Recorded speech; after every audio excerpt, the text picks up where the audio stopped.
ওয়ালাইকুম dear viewers, কেমন আছেন? আশা করি ভালো আছেন। এটা সৌদি খেজুরের বাগান, এটা পুরুষ গাছ।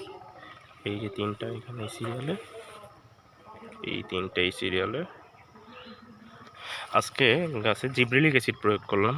এটা হলো মূলত গ্রোথ মাস্টার জিব্রিলিক অ্যাসিড। স্পেশাল এটা ফসলের উৎপাদন বৃদ্ধি করে।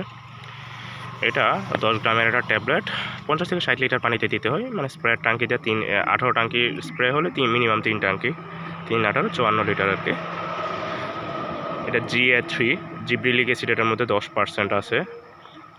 আর এটা হলো সমস্ত প্রকার গাছের ডালপালা এবং পাতায় স্প্রে যোগ্য আর কি, বর্ধনযোগ্য গ্রোথ মানে হরমোন আর কি। বিভিন্ন ফল ফসলের পাতা মূল কাণ্ডের বৃদ্ধি ঘটায়, স্পেশালি ফল আর কি। এবং খেজুর গাছে এটা প্রয়োগ করার কারণ হয়েছে এটা দ্রুত ভিতরে বাধা থাকলে দ্রুত বাধাটা গ্রো করে ফেলবে আর কি, এবং গাছকে দ্রুত ফলনের দিকে ধাবিত করবে।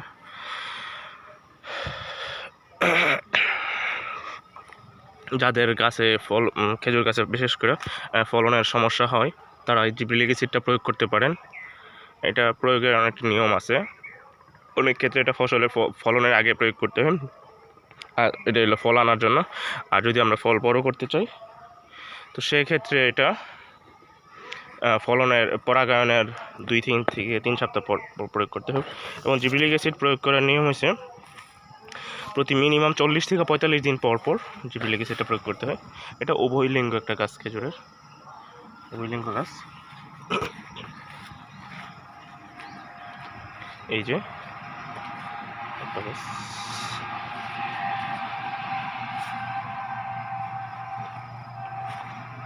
এই যে একটা।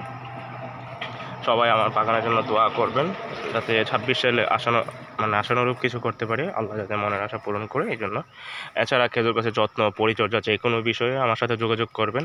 যারা নতুন কম খরচে যারা সৌদি খেজুর বাগান করতে চান, তারা যোগাযোগ করবেন ইনশাল্লাহ। আমার কাছে বীজের চারা আছে, আমি বীজের চারা দিতে পারবো, 1 থেকে 1.5 বছর বয়সী বীজের চারা। তো সবাই ভালো থাকবেন। আসসালামু আলাইকুম ওয়া রাহমাতুল্লাহি ওয়া বারাকাতুহু। দোয়া করবেন আমার জন্য, বাগানের জন্য দোয়া করবেন। আল্লাহ হাফিজ।